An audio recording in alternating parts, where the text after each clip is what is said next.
Come obiettivo principale è quello dei valori dello sport e soprattutto quelli legati al stare insieme, all'essere solidali uno con l'altro, a impegnarci al massimo e richiedere da se stessi il massimo per poter superare le difficoltà. Adesso sono in un periodo in cui stanno cambiando, da ragazzi stanno diventando adolescenti e di conseguenza un qualcosa in loro si sta modificando. Non sei solo tu a seguire questa squadra, ma siete in 3. Come mai così tante persone? Beh, siamo in 3 perché ognuno ha un compito, tutti insieme con lo stesso obiettivo di quello di far crescere i ragazzi. C'è Federico che è il preparatore dei portieri, c'è Francesco che è il preparatore, diciamo, atletico, e poi ci sono io. Visto che tu sei capitano, lo chiedo a te, ma dei tuoi compagni chi è quello che fa sempre gli scherzi in spogliatoio? Rosso.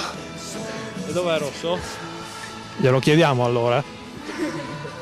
Chi è che prendi di mira sempre dei tuoi compagni e dici? Fiorin. Chi è? Ancora. Perché riesco a mettere dentro il cestino. E te cosa fai? Non reagisci? Non dici niente? È difficile reagire. Com'è difficile? Dovresti dirgli qualcosa, se è un compagno di squadra? Ma lui continua lo stesso.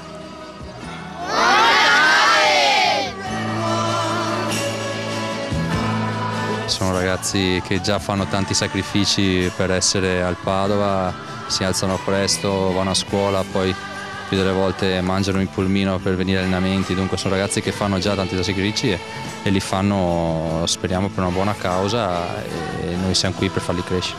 Io insisto molto sul concetto del gruppo e penso che il gruppo sia la forza anche in questo momento per farli crescere, dunque non voglio dire un nome invece che un altro, ma bensì comunque parliamo di gruppo importante. Hanno indicato tutti te, mi spiace ma hanno indicato tutti te, ma spiegaci cos'è che fai e soprattutto a chi?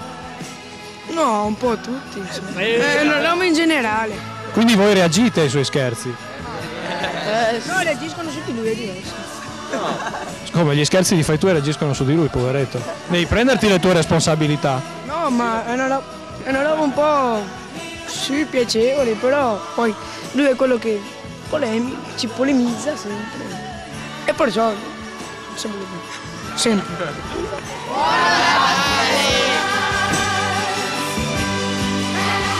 Voi oltre ad essere allenatori siete anche educatori, infatti chiedete la pagella ai vostri ragazzi.